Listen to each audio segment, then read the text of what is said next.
Okay, students, are you able to see the screen? Yes, ma'am. Okay, if you have any problem regarding yesterday's topic, you can ask me. No, ma'am, no problem. Okay, आज हमें पढ़ना है India and globalization. We said earlier that globalization has occurred in the earlier periods in history in different parts of the world. जैसे कि मैंने आपको कल भी बताया था कि ग्लोबलाइजेशन जो है वो हमारे इतिहास में से ही चली आ रही हैं चीजें. ऐसा नहीं है कि ये पहले शुरू नहीं हुआ था और अभी शुरू हुआ है. पहले के टाइम से ही ये चीज शुरू हो गई थी वर्ल्ड के अलग अलग हिस्सों में. Flows pertaining to the movement of capital, commodities, ideas and people go back several centuries in Indian history. Indian history के अंदर देखा जाए तो ये जो फ्लो था चीजों का वो काफी समय से ही चल रहा था. मूवमेंट हो रहा था कैपिटल अमाउंट का, कमोडिटीज का, आइडियाज का और लोग बागों का एक जगह से दूसरी जगह. During the colonial period, as a consequence of Britain's imperial ambitions, India became an exporter of primary goods and raw materials and a consumer of finished goods. अब colonial period के दौरान जब ब्रिटिशर्स हमारे इंडिया के अंदर आ गए थे और उनकी एम्बिशंस जो थी वो अपने एम्बिशंस को पूरा करने के लिए आए थे, अपने एम्स को पूरा करने के लिए आए थे. इंडिया क्या बन गया था, एक्सपोर्टर की तरह बन गया था, यानी कि वो एक्सपोर्ट कर रहा था चीजें. यहाँ पे प्राइमरी गुड्स जो है वो एक्सपोर्ट किए जाते थे, कच्चा माल जो है वो एक्सपोर्ट किया जाता था और यहाँ पर फिनिश्ड गुड्स यानी कि यहाँ से सामान जाता था वहां पर और वहां पे सामान बनाने के बाद में यहाँ ला करके उसको बेचा जाता था. तो यहाँ पे एक तो ये एक्सपोर्टर बन गया था, साथ ही साथ एक कंज्यूमर भी बन गया था फिनिश गुड्स का. After independence, because of this experience with the British, we decided to make things ourselves rather than relying on others. जब हमें आज़ादी मिली और हमारा जो एक्सपीरियंस था ब्रिटिशर्स के साथ में, उसके बाद में हम लोगों ने डिसाइड किया कि हम चीजें दूसरों से बनवा करके इस्तेमाल नहीं करेंगे, हम खुद से अपना काम करेंगे, अपने आप चीजें बनाएंगे और हम किसी पे भी डिपेंडेंट नहीं रहेंगे. We also decided not to allow others to export to us so that our own producers could learn to make things. और हमने ये भी डिसाइड किया कि हम किसी से भी कोई चीज एक्सपोर्ट नहीं करेंगे जिससे हमारे खुद के जो प्रोड्यूसर्स हैं वो खुद से सीखें अपने आप चीजें बनाना. This protectionism generated its own problems. अब ये जो protectionism था यानी अब हम जो अपने आप को प्रोटेक्ट कर रहे थे उससे भी अपनी एक अलग ही प्रॉब्लम जो है वो उभर के आई. While some advances were made in certain arenas, critical sectors such as health, housing and primary education did not receive the attention they deserved. कुछ एरिनाज यानी कुछ एरियाज के अंदर तो अच्छा एडवांसमेंट आया, अच्छी टेक्नोलॉजी आई, लेकिन जो जैसे कि क्रिटिकल सेक्टर्स थे, इंपॉर्टेंट सेक्टर्स थे जैसे कि हेल्थ, हाउसिंग या बेसिक एजुकेशन, वहां पर इस तरफ ज्यादा ध्यान नहीं दिया लोगों ने. India had a fairly sluggish rate of economic growth. और इंडिया की जो ग्रोथ रेट थी, इकोनॉमिक रेट जो थी वो बहुत ही स्लो थी, बहुत ही सुस्त थी, स्लैगिश थी. इस पैराग्राफ के अंदर किसी को कोई दिक्कत आई है तो आप लोग अभी पूछ सकते हैं. No, ma'am, no problem. Okay. In 1991, responding to a financial crisis and to desire for the higher rates of economic growth, India embarked on a program of economic reforms that had sought increasingly to deregulate various sectors including trade and foreign investment. अब क्या हुआ था, जैसे कि आप history के अंदर भी पढ़ेंगे कि क्या फाइनेंशियल क्राइसिस आए थे हमारे 1991 के अंदर.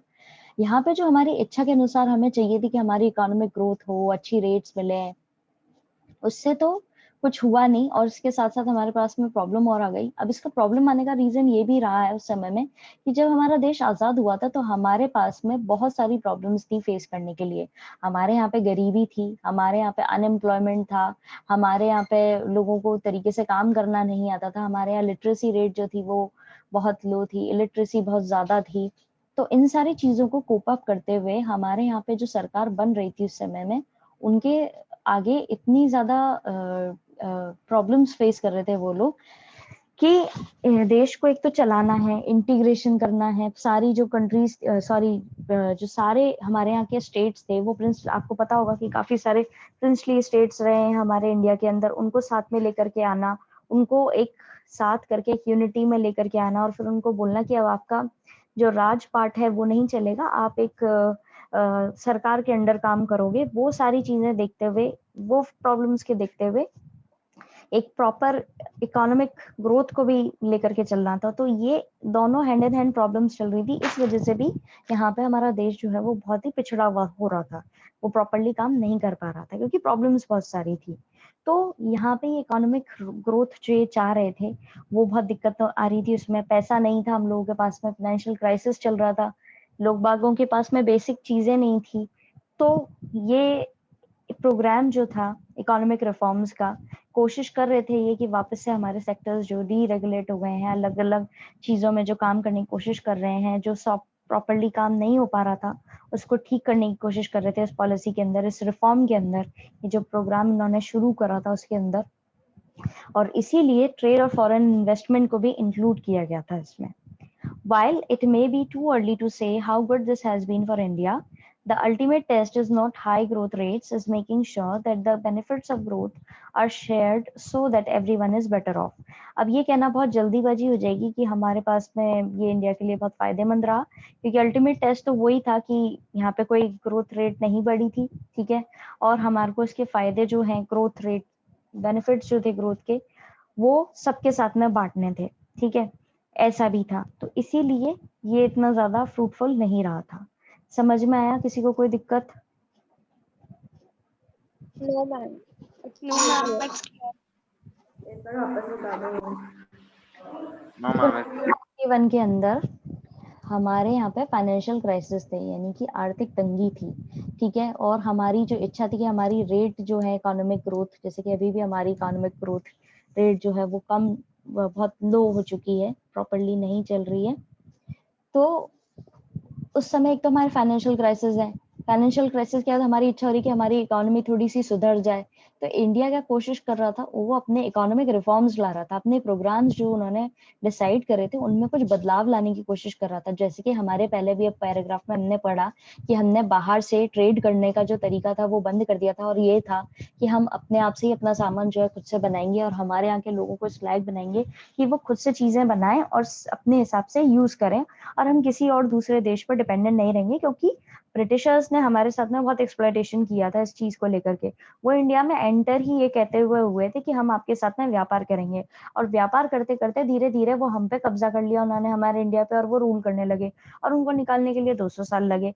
तो इन सारे पास्ट एक्सपीरियंस की वजह से इंडिया ने आजादी के बाद में ये डिसाइड किया था कि वो खुद से अपनी चीजें बनाएगा, लेकिन हमारी चीजें खुद से बनाने के बावजूद भी हमारी ग्रोथ रेट जो थी वो बहुत ही स्लगिश थी, बहुत ही वीक थी, और हमारी इच्छा थी कि हमारी ग्रोथ रेट थोड़ी इम्प्रूव हो, और हमारा ये जो फाइनेंशियल क्राइसिस है वो थोड़ा सा ठीक हो जाए अगर ग्रोथ रेट इम्प्रूव होगी। तो इसीलिए इंडिया ने वापस से अपने प्रोग्राम्स के अंदर चेंजेस लाए, और उन्होंने जो सेक्टर्स हमारे पूरी तरीके से डीरेगुलेट हो रखे थे, अलग अलग मतलब प्रॉपरली काम नहीं कर रहे थे, इनसे कोई हमें फायदा नहीं मिल रहा था, उनके अंदर काम करना शुरू करा, और उसी के साथ में इंक्लूड करी वापस से ट्रेड एंड फॉरेन इन्वेस्टमेंट, यानी कि हम व्यापार भी करेंगे और फॉरेन इन्वेस्टमेंट अगर हमारे आएगा तो हम उनको इन्वेस्ट भी करने देंगे, ये चीज करी। अब कहना तो इतनी, अब ये एकदम से इन्होंने करा तो उसके बाद एकदम से उनको फायदा तो मिला नहीं, और इसके साथ में ये कहना भी गलत नहीं होगा कि अगर इस उम्मीद से किया था कि इसका बहुत अच्छा फायदा मिलेगा, बहुत अच्छी चीजें हमें मिल जाएंगी,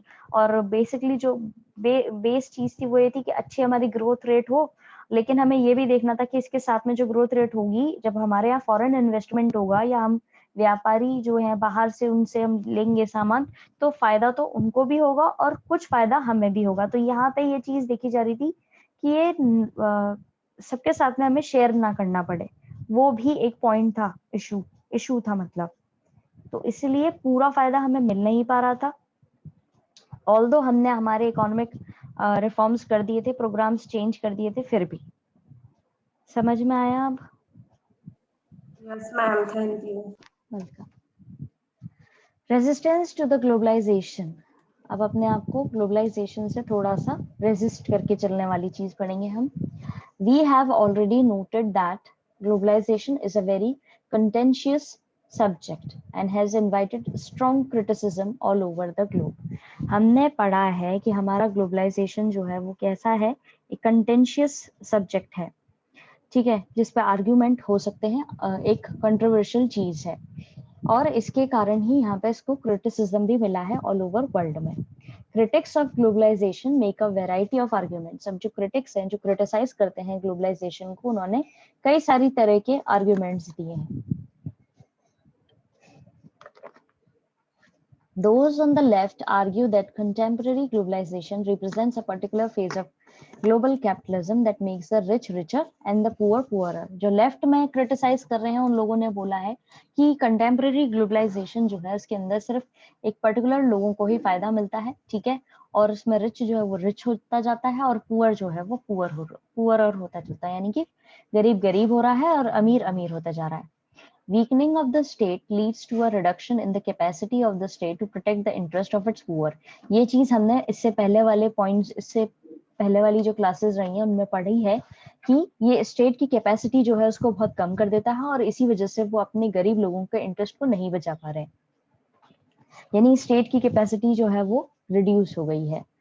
Critics of globalization from the political right express anxiety over the political, economic and cultural effects। और जो दूसरे राइट साइड के जो क्रिटिक्स हैं उन्होंने बोला है कि भाई हमारा जो ये ग्लोबलाइजेशन है उसके कारण पॉलिटिकल राइट्स जो हैं उसके कारण काफी चेंजेस आ गए हैं पॉलिटिकली, इकोनॉमिकली और कल्चरल इफेक्ट जो है वो भी नेगेटिव हैं।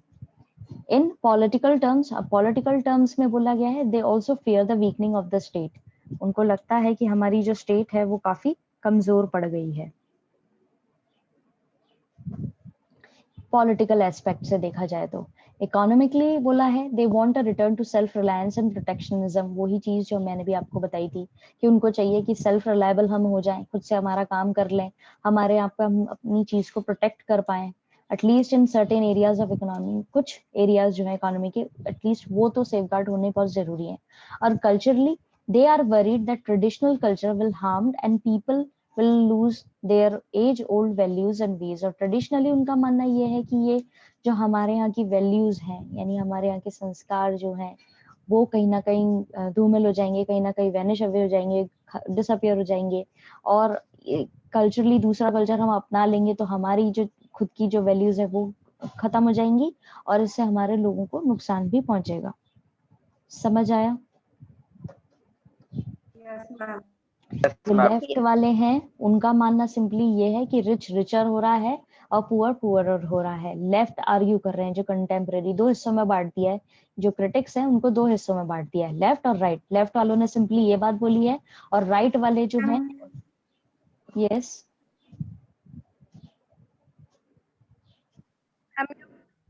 Clear.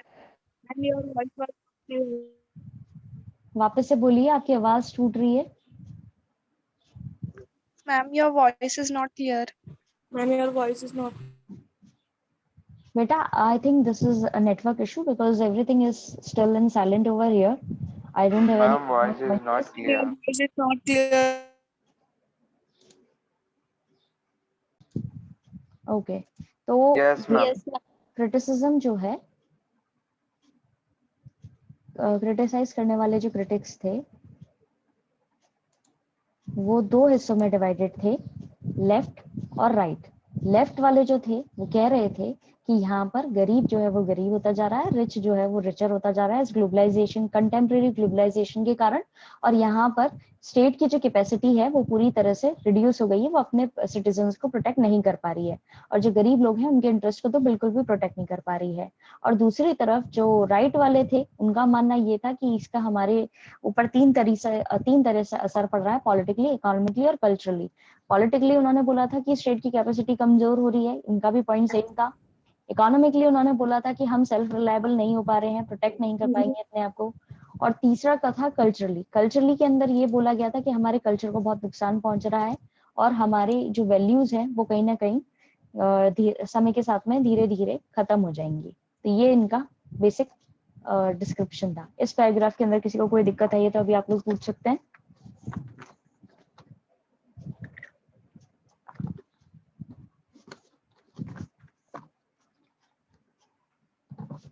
इस पैराग्राफ के अंदर किसी को कोई दिक्कत है तो अभी आप लोग पूछ सकते हैं।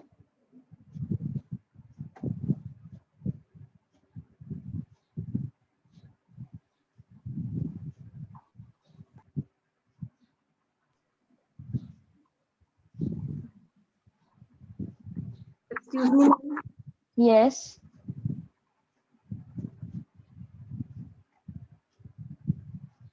यस मानसी बोलिए.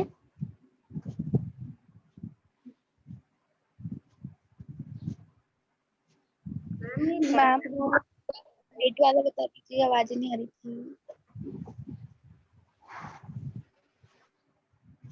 Excuse me ma'am. हाँ, राइट वाले जो थे उन्होंने 3 तरीके से एक्सप्रेस करा था. उन्होंने बोला था पॉलिटिकली, इकोनॉमिकली और कल्चरली 3 तरह मैम से. क्रिटिक्स ऑफ ग्लोबलाइजेशन वाली जो लाइन है एक बार वो वापस बता दीजिए. Critics of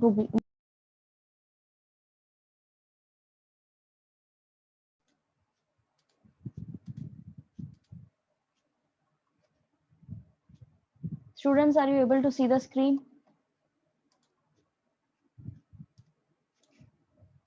yes ma'am. Critics of globalization का मतलब यह है कि वो Yes, लोग जो ma'am. इसको क्रिटिसाइज कर रहे हैं, यानी इसकी निंदा कर रहे हैं ग्लोबलाइजेशन की, और अपने अपने पॉइंट्स रख रहे हैं कि किस तरीके से उन्होंने अलग अलग आर्ग्यूमेंट्स दिए हैं, और उसके कारण की वजह से उन्होंने 2 डिवीजन कर दिए थे, लेफ्ट और राइट. और लेफ्ट वाले जो थे वो अपनी बात कर रहे थे, और राइट वाले जो थे वो अपनी बात से लेकर के इसको क्रिटिसाइज कर रहे थे. उनका मानना ये था कि ग्लोबलाइजेशन के फायदे हैं तो साथ साथ नुकसान भी बहुत ज्यादा है, और बेसिकली ये नुकसान पर ज्यादा फोकस कर रहे हैं. समझ में आया? Critics of globalisation makes a variety of arguments के अंदर यही बोला गया है. Is it clear?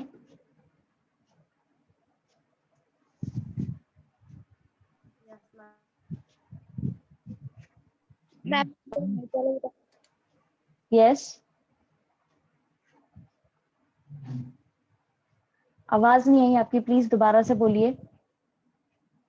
Ma'am yes.